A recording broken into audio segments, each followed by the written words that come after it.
When Whitney Houston's helicopter touched down at Neverland Ranch in the summer of 1991, she thought she was just visiting a friend. 2 weeks later, she would leave having stolen the heart of the king of pop himself and leaving behind a love story so secret that the world wouldn't learn about it until both legends were gone. This is the untold story of how two of music's biggest superstars found each other in the most unexpected way, and why their romance became Michael Jackson's most closely guarded secret. The year was 1991, and both Michael Jackson and Whitney Houston were living at the absolute pinnacle of global superstardom.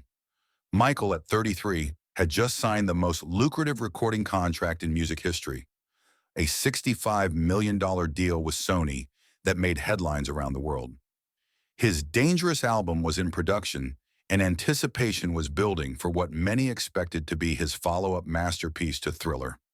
Whitney, meanwhile, was 28 and riding an unprecedented wave of success that had made her the most dominant female vocalist of her generation.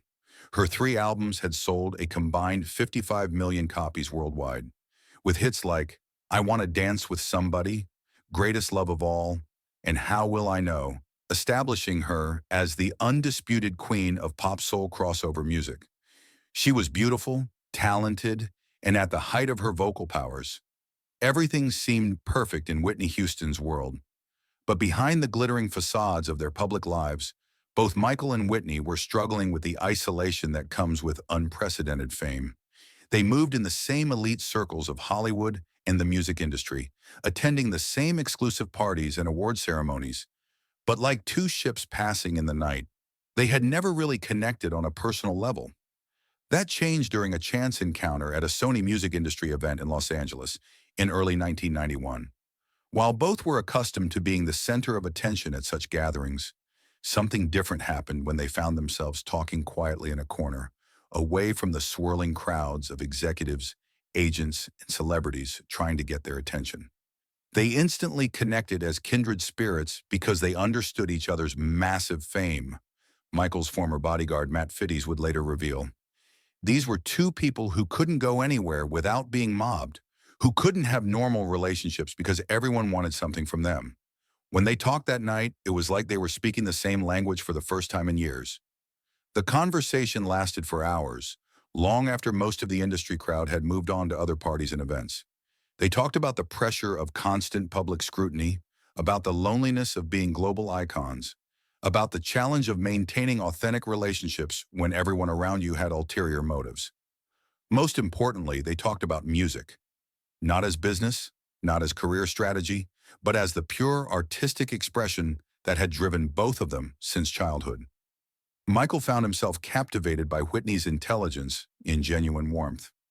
Here was someone who understood the burden of being labeled a perfectionist, who knew what it felt like to have every vocal take, every public appearance, every personal choice analyzed and criticized by millions of people. Whitney, for her part, was charmed by Michael's gentle demeanor and his passionate commitment to his craft. When the evening ended, Michael made a decision that surprised even his closest advisors. He invited Whitney to visit him at Neverland Ranch, not for a business meeting or a photo opportunity, but simply to spend time together away from the pressures of the entertainment industry. Michael told me he wanted to show her the real him, Fitties recalled. Not Michael Jackson, the performer, but the person behind all the fame. Neverland was his sanctuary, the only place where he felt he could be completely himself. The invitation was unprecedented. Neverland Ranch was Michael's most private retreat, a 2,700-acre wonderland that he had created as his escape from the outside world. Few people outside his immediate family and closest friends had ever been invited to stay there, and never for an extended visit. Whitney accepted the invitation, and on a warm July morning in 1991, she boarded a private helicopter at a small airfield outside Los Angeles. As the aircraft lifted off and headed toward the Santa Ynez Valley, neither she nor Michael could have predicted that this visit would become the most significant romantic relationship of his adult life.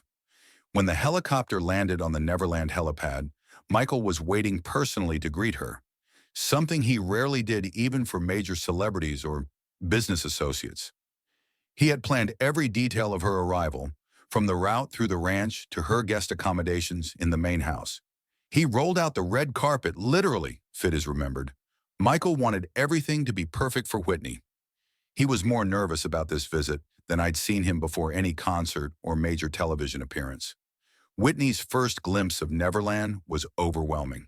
The ranch was unlike anything she had ever seen. A fantastical combination of amusement park, zoo, and luxury estate that seemed to exist outside the normal rules of reality. There were carnival rides, a full-scale train that circled the property, exotic animals roaming freely across manicured grounds, and everywhere, the sense that this was a place where childhood dreams had been made manifest.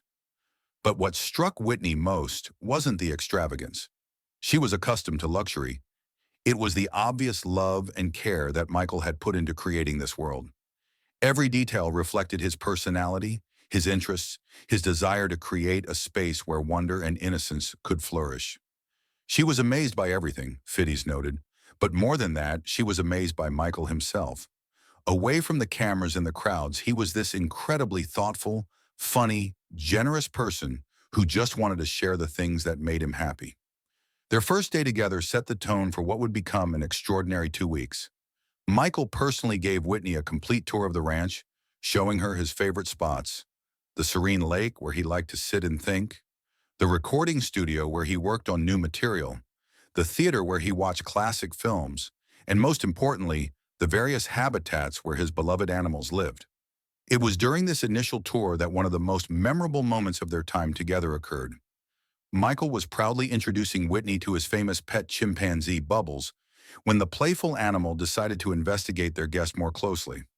Michael and Whitney were sitting by the lake, just talking and enjoying each other's company, Fiddes recalled with obvious amusement. Bubbles came over and started being curious about Whitney, and at one point he started licking her toes. Whitney thought it was Michael being playful and romantic. She couldn't see what was happening because of how they were sitting. When Whitney realized it was actually Bubbles who had been making the moves, her reaction became legendary among the small staff who witnessed it. Whitney started laughing so hard she nearly fell over, Fiddes remembered. Then she looked at Michael and said, "You know what? I'll take Bubbles home with me instead of you." The way she said it, with that beautiful smile and that twinkle in her eye, Michael was absolutely smitten. From that moment, any remaining formality between them disappeared completely. They were just two people, enjoying each other's company in one of the most magical places on earth. The days that followed were unlike anything either had experienced in their adult lives. Without the pressure of schedules, without the intrusion of media, without the constant demands of their careers, they were free to simply be themselves with each other. They would wake up late and have breakfast on the terrace overlooking the ranch. Michael would play new songs he was working on, getting Whitney's input on melodies and arrangements. Whitney would sing along, their voices blending naturally in harmonies that no recording studio had ever captured. Whitney practically moved in, Fiddes observed. She had brought clothes for a weekend, but that weekend stretched into 2 weeks. They were like any other young couple falling in love, except their idea of a romantic date was riding the Ferris wheel while discussing the finer points of vocal technique. Michael showed Whitney parts of himself that he had never revealed to anyone: his vulnerabilities, his dreams, his fears about the future of his career and his personal life. Whitney reciprocated with her own honesty about the pressures she faced as a young Black woman in an industry that often didn't know how to categorize or market her. They understood each other in a way that was almost telepathic, Fiddes noted.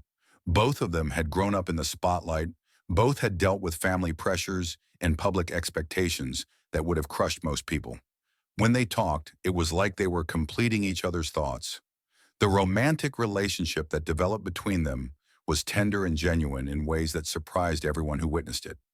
Michael, often portrayed in the media as eccentric or detached, was warm, attentive, and completely devoted to making Whitney happy during her stay. Michael was head over heels, Fiddes confirmed. He told me later that he had never felt this way about anyone. Whitney brought out a side of him that was confident, romantic, and completely natural. When they were together, all his insecurities seemed to melt away. Whitney, for her part, was charmed by Michael's gentleness and his obvious sincerity. In a world where so many people approached her with ulterior motives, Michael's interest in her seemed completely pure. He wasn't trying to advance his career or gain access to her connections. He simply enjoyed her company and wanted to share his world with her. Their days together followed a natural rhythm that felt effortless to both of them. Mornings were often spent in Michael's home studio, where they would experiment with musical ideas and talk about their respective approaches to recording and performance. Afternoons might include long walks around the ranch, visits with the animals, or simply sitting by the lake discussing everything from philosophy to their favorite childhood memories. Evenings were perhaps the most special times. Michael would arrange private screenings of classic films in his theater, choosing movies that he thought Whitney would enjoy. They would sit together in the dark, sharing popcorn and commentary, completely comfortable in each other's presence. I remember one night they watched The Way We Were Together, Fiddies recalled. When it ended, they were both crying. Not because the movie was sad, but because they realized how rare it was to find someone who understood you completely. That night, Michael told me he thought he might be falling in love. But even as their connection deepened, both Michael and Whitney were aware that their situation was complicated by factors beyond their control. The level of public scrutiny that surrounded both of their lives made any romantic relationship extremely challenging to maintain. They talked about what it would mean if the world found out about them, Fiddies remembered. The media pressure, the constant speculation, the way every gesture and every photo would be analyzed. They both knew that going public would change everything about their relationship. There was also the reality of their respective career demands. Michael was preparing for what would become the Dangerous album campaign, while Whitney had her own recording and touring commitments. The logistics of maintaining a relationship when both parties were global superstars with incompatible schedules seemed almost impossible. But perhaps the most significant obstacle was something that neither of them had anticipated when they first became close. During their second week together, Michael learned something about Whitney's past that would change everything between them. The revelation came through a casual conversation about Whitney's previous relationships and experiences in the music industry. When the topic of her work with various producers and collaborators came up, Whitney mentioned her professional relationship with Michael's older brother, Jermaine Jackson, during the early 1980s. What started as an innocent discussion about music industry connections soon revealed that Whitney and Jermaine had been involved in a romantic relationship during the time they worked together, a relationship that had been kept secret because Jermaine was married at the time. Michael was devastated when he found out, Fiddies later revealed. It wasn't that he judged Whitney for her past relationship. He understood that people had lives before they met each other. But learning that she had been intimate with his own brother created this incredibly complicated dynamic that he didn't know how to handle. The discovery hit Michael particularly hard because of his complex relationship with his family. The Jackson brothers had always had a competitive dynamic, both professionally and personally. Learning that Jermaine had been romantically involved with the woman Michael was falling in love with brought up feelings of inadequacy and rivalry that he thought he had moved beyond. He kept asking me, "What does this mean? How am I supposed to feel about this?" Fiddies remembered. Michael had never dealt with this kind of situation before. He didn't have experience with normal romantic complications because his life had been so isolated and unusual. Whitney, for her part, was completely honest about her past with Jermaine, but she could see how the revelation was affecting Michael. The easy intimacy they had developed over the previous 2 weeks suddenly felt strained and uncertain. She told me that she cared about Michael deeply, but she could see him withdrawing, Fiddies recalled. Whitney was a strong woman who had dealt with complicated situations before, but she didn't want to be the cause of family problems for Michael. The final few days of Whitney's stay at Neverland were marked by long conversations about their future and whether their relationship could overcome the obstacles they faced. Both recognized that what they had experienced together was rare and special, but both also understood the practical difficulties of moving forward. They talked about everything: the media pressure, the scheduling conflicts, the family complications. Fiddies remembered. They both wanted to find a way to make it work, but they were also realistic about the challenges. When the time came for Whitney to leave Neverland, the goodbye was emotional and difficult for both of them. Michael had arranged for the same helicopter that had brought her to take her back to Los Angeles, but this time, the flight felt like the end of something precious rather than the beginning of an adventure. Michael went to the helipad to see her off personally, Fiddies recalled. They held each other for a long time before she got on the helicopter. I could see from a distance that they were both crying. When the helicopter lifted off, Michael stood there watching until it completely disappeared from view. The end of Whitney's visit marked the end of their romantic relationship, but it wasn't the end of their connection. Over the years that followed, they maintained a friendship that was warm and genuine, even as both moved on to other relationships and continued their respective careers. Michael never really got over Whitney, Fiddies confirmed. He dated other people, he had other relationships, but he would still talk about those 2 weeks at Neverland like they were the happiest time of his adult life. He told me more than once that he dreamed of marrying her. The impact of their brief romance on Michael was profound and lasting. Friends and associates noticed that he seemed more confident and self-assured after Whitney's visit, as if her genuine affection for him had validated something about his worth as a person beyond his fame and talent. Whitney had shown Michael that he was lovable for who he really was, Fiddies observed. That was something he had never experienced before. Even after their romantic relationship ended, that knowledge stayed with him. For Whitney, the time at Neverland had provided a glimpse of what her life might be like with someone who truly understood the unique pressures of her level of fame. Years later, she would speak fondly of Michael and their time together, describing him as one of the most genuine and caring people she had ever known. The secrecy surrounding their relationship was maintained for decades, known only to a small circle of Michael's closest confidants. Both Michael and Whitney were extremely private people who understood the importance of protecting their personal lives from public speculation. Michael kept it secret because he felt it was too precious to be turned into tabloid fodder, Fiddies explained. He had seen what happened when the media got hold of his other relationships. With Whitney, he wanted to preserve the memory of what they had shared. Their paths continued to cross occasionally over the years. They would see each other at industry events, always greeting each other with obvious warmth and affection. There were also private moments, phone calls, brief visits, and shared memories that kept their connection alive even as their lives took different directions. One of the most poignant encounters occurred years later, when both were performing at a private concert for industry insiders. According to Fiddies, this would be the last time they would see each other in person. They shared what would be their final hug, he remembered. The two of them whispered that they loved each other as they embraced. The emotion was written all over their faces. You could see that despite everything that had happened, despite all the time that had passed, they still cared deeply for each other. The story of Michael Jackson and Whitney Houston's secret romance might have remained buried forever, if not for the tragic deaths of both superstars. Michael's passing in 2009 prompted those who had been closest to him to share stories about the private man behind the public persona. Whitney's death in 2012 added another layer of poignancy to the revelation of their relationship. After they were both gone, I felt like people should know that Michael had experienced real love, real connection with someone, Fiddies explained when he finally decided to share the story publicly. It wasn't the strange, artificial relationship that the media often portrayed. It was beautiful and genuine and real. The revelation of their relationship also shed new light on some of the musical choices both artists made over the years. Fans and music historians began to wonder whether certain songs contained hidden references to their time together, whether certain collaborative opportunities had been influenced by their personal connection. In 1999, there had been discussions about Michael and Whitney recording a duet together for her album, My Love Is Your Love. The song, If I Told You That, was specifically written with both their voices in mind. However, at the last minute, Michael withdrew from the project, and the duet was ultimately recorded with George Michael instead.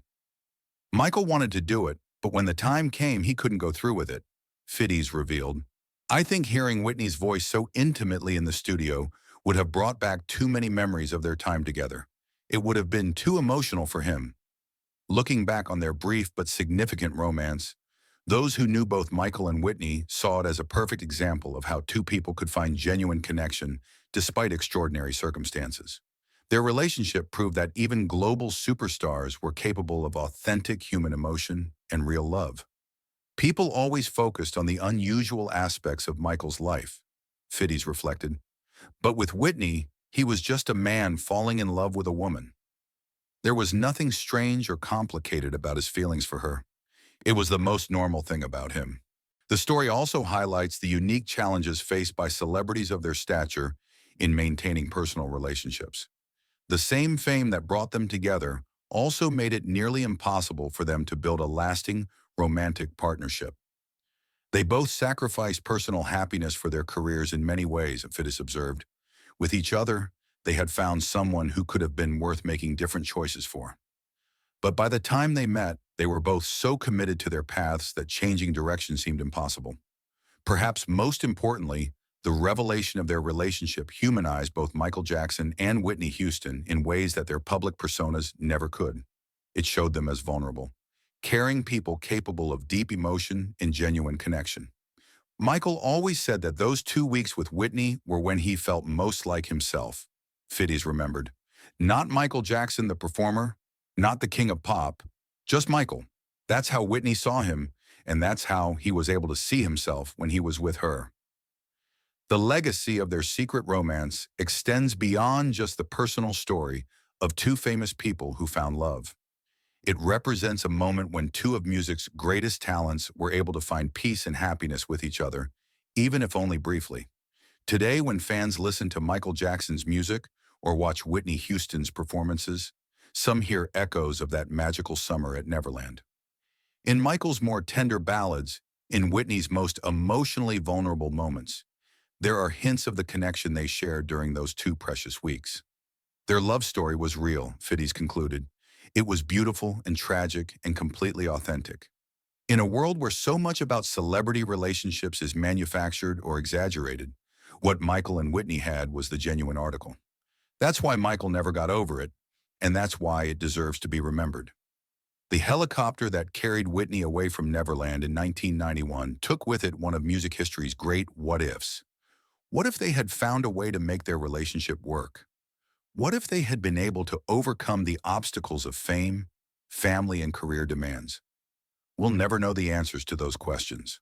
But for 2 weeks in the summer of 1991, the King of Pop and the Queen of Soul found something precious with each other.